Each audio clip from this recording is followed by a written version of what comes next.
Oui, salut à toutes et à tous. Ici, c'est Jules Le Renard, le président de la Java Conscient. Savez-vous pourquoi beaucoup de foyers se cassent aux États-Unis, en Europe, en Asie, un peu partout, avec la diaspora africaine et togolaise en particulier?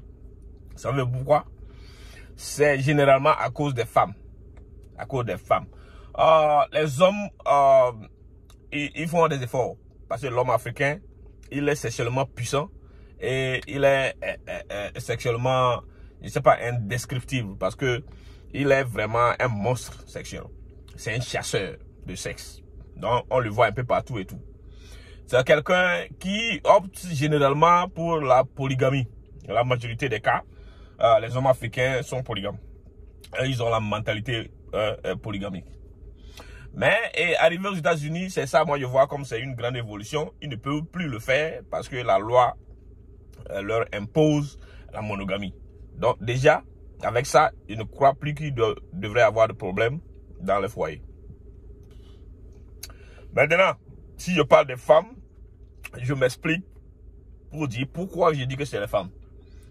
Ce sont les femmes parce que la femme africaine, la femme togolaise, quand elle arrive aux États-Unis, comme le système la protège, elle va chercher à s'acoquiner.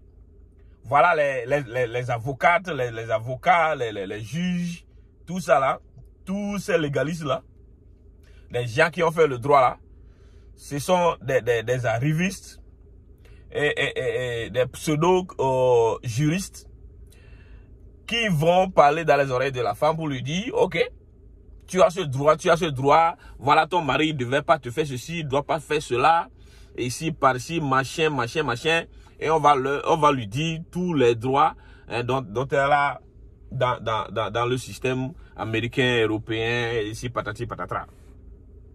Donc, c'est maintenant que la femme va penser qu'elle a pris conscience pour dire que, ah, si c'est comme ça, donc l'homme là, il m'a fait ceci, ça veut dire que c'était pas juste.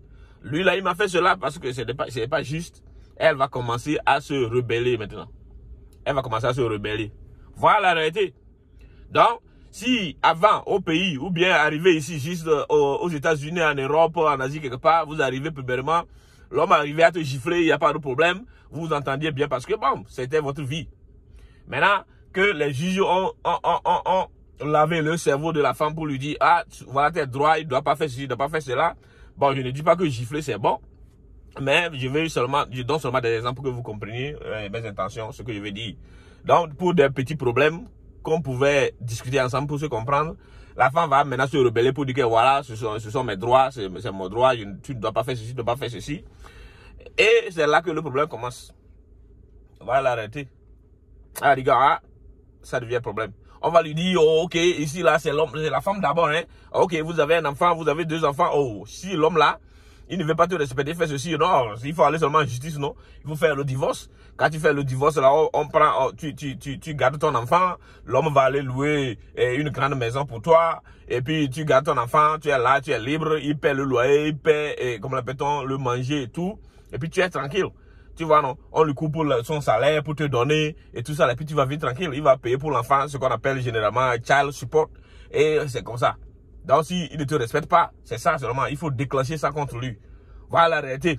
Et la femme, dans son égoïsme, va dire, ah, ok, cool. Si c'est comme ça, là, c'est très intéressant. J'aurai ma propre maison, j'aurai ma voiture, j'aurai les enfants ou bien l'enfant. Et puis, on va me payer encore par mois, tout ça, là, pour que je mange. Mais ça, c'est très intéressant.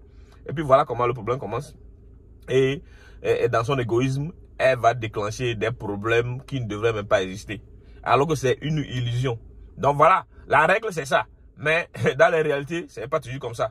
Voilà les femmes qui ont tenté tout ça là, elles se sont retrouvées célibataires et très pauvres. Elles sont devenues des bordels. Ça, il faut que je le dise. Parce que nous avons des expériences, nous avons des cas palpables. Voilà la réalité. Elles sont devenues seulement des bordels. Parce que la réalité, c'est autre chose. La réalité, c'est que elles n'ont pas l'enfant et on ne les a pas loué une maison, elles n'ont pas de voiture, rien. Maintenant, tu vas aller te rattraper quelque part alors qu'aucun homme sur cette terre ne va vouloir aider une femme et ne pas demander ce que tu as de précieux sur toi. Il va vouloir que toi aussi tu ouvres tes jambes. Voilà la réalité. Et c'est comme ça, tu vas regretter, mais ce serait déjà trop tard. Donc, ressaisissez-vous et entendez-vous, respectez vos maris, les maris, respectez vos femmes pour qu'il y ait la paix dans le monde et dans les foyers. Merci beaucoup.